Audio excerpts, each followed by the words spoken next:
נתניה. בסוף פרק ג' דנידה משביעים אותו תהי צדיק ואל תהי רשע, ואפילו כל העולם כולו אומרים לך צדיק אתה היה בעיניך כרשע. וצריך להבין דהתנן אבות פרק ב' ואל תהי רשע בפני עצמך,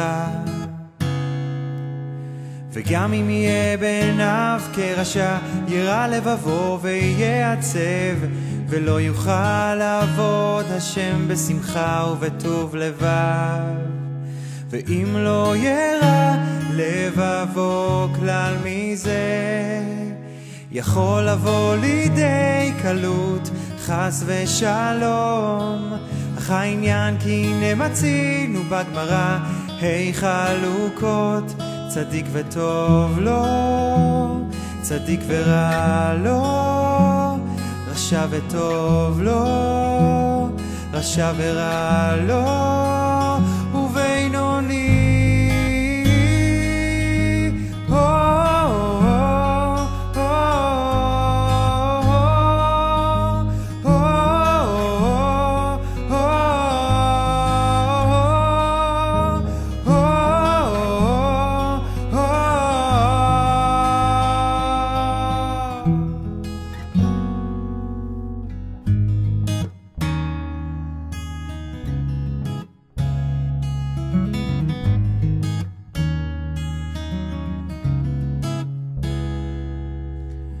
בסוף פרק ג' דנידה משביעים אותו תהי צדיק ואל תהי רשע, ואפילו כל העולם כולו אומרים לך צדיק אתה היה בעיניך כרשע. וצריך להבין דהתנן אבות פרק ב' ואל תהי רשע בפני עצמך,